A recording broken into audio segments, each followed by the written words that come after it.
Los partidos confirmados para esta segunda vuelta de las últimas elecciones generales defienden ideologías claramente contrapuestas. Uno de los debates que los separa profundamente se refiere al cambio de constitución. Esto es Al Día P. Acompáñanos en esta nota.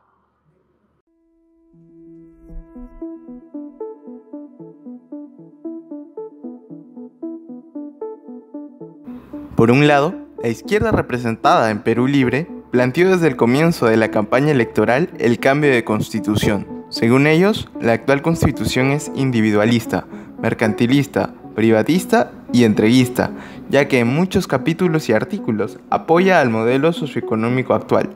Además, denuncian el origen poco democrático de esta. Por increíble que parezca, el propio Tribunal Constitucional compartió en parte estos mismos cuestionamientos sobre el origen autoritario de la Constitución vigente, al señalar que el 5 de abril de 1992, el entonces presidente constitucional de la República, con el apoyo de civiles y militares, perpetró un golpe de Estado e instauró una dictadura.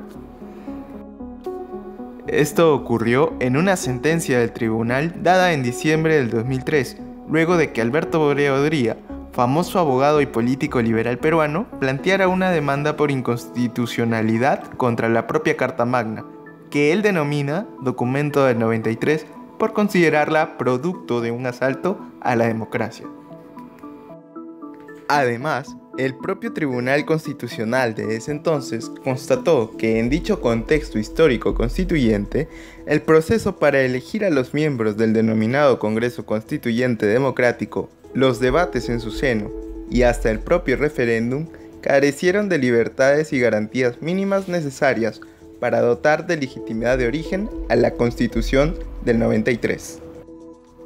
Incluso, los entonces miembros del Tribunal Constitucional refirieron que el gobierno de Alberto Fujimori no respetó su propia constitución. En sus palabras, no se garantizó la separación o distribución de poderes y tampoco el control del poder público. Los derechos y libertades fueron apabullados y la democracia, como medio para alcanzar el bien común, fue burlada. En ese sentido, según el TC, hay tres caminos posibles para cambiar la Constitución del 93. El primero consiste en que el Congreso de la República declare la nulidad de la Constitución vigente y se vuelva a la anterior. La segunda vía es emplear los mecanismos que la propia Constitución del 93 tiene con respecto a la reforma total, es decir, aplicar el artículo 206. La tercera vía ya fue mencionada recientemente por Vladimir Cerrón: aprobar una ley de referéndum para que la población decida si se aprueba o no una nueva constitución y, de ser positivo, convocar a una asamblea constituyente expresamente para ello. Ciertamente todo esto no está exento de polémica, pero recordemos que el máximo intérprete de la Constitución brindó estas propuestas en un contexto en el que la memoria del país estaba muy fresca y guardaba indignación tras el destape de la corrupción que tejió Vladimiro Montesinos en todos los niveles del Estado. Todas las opciones planteadas son perfectamente entendibles si recordamos que la Constitución vigente fue aprobada en un Congreso Constituyente producto de un golpe de Estado y subordinado a un régimen autoritario y corrupto. A pesar de ello, el Congreso se abstuvo de tomar una acción en ese entonces. Por su parte, Fuerza Popular no descartó cambios a la Carta vigente, sino que planteó reformas en lugar de hacer una completamente nueva. La máxima lideresa de dicho partido político argumenta que la Constitución benefició a muchos peruanos y que los que quieren una reforma total plantean un retorno al pasado. Es decir, el modelo socioeconómico no es un problema en sí mismo, pero acepta reformas más institucionales. Por ejemplo, según su plan de gobierno, hace falta precisar la moción de censura contra ministros y la vacancia presidencial, así como evitar usos inadecuados de ambos mecanismos. El gobierno de transición, encabezado por Valentín Paniagua, intentó organizadamente una reforma de este tipo. En diciembre del 2001, mediante una ley específica, se planteó que la Comisión de Constitución elabore una nueva Carta Magna. Posteriormente, en julio del 2002, Luego de revisiones y trabajo parcial en subcomisiones, se presentó el proyecto de ley de reforma constitucional ante el Pleno del Congreso. Dicho proyecto se aprobó por una gran mayoría en la primera votación. Sin embargo, su discusión se suspendió luego de una segunda votación en 2003. Otro guiño sobre un posible cambio de constitución lo hizo Ollanta Humala, que llegó a la presidencia del Perú representando a la izquierda. En la ceremonia de juramentación para convertirse en presidente de la República, juró por la Constitución de 1979. Sus vicepresidentes Marisol Espinosa y Omar Chejade también hicieron lo mismo. Por un lado, Vladimir Cerrón reconoce que la propuesta de Perú Libre no tendría el consenso necesario en el Parlamento, por lo tanto señala dos alternativas. Un referéndum reconocido en los artículos constitucionales 31 y 32 que plantee un cambio total de la Constitución, o pedir una cuestión de confianza sobre un proyecto de reforma integral.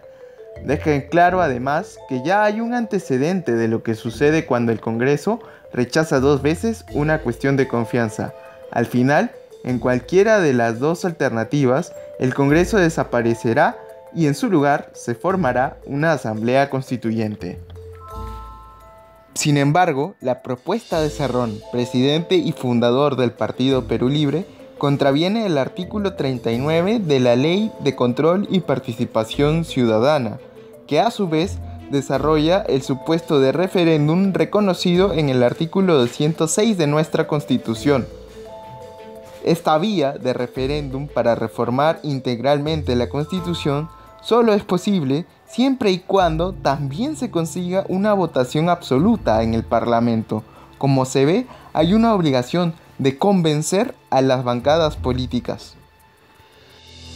Respecto a la segunda vía, de disolver el Congreso luego de 2 rechazos consecutivos a la cuestión de confianza para aspirar a una asamblea constituyente, el mecanismo carecería de legitimidad democrática, algo que se le reclama a la Constitución vigente. Cabe resaltar que por su lado, el candidato Pedro Castillo sostuvo que de ser elegido convocará y respetará los resultados del referéndum, incluso cuando no triunfe la opción del cambio de constitución que él defiende fervorosamente.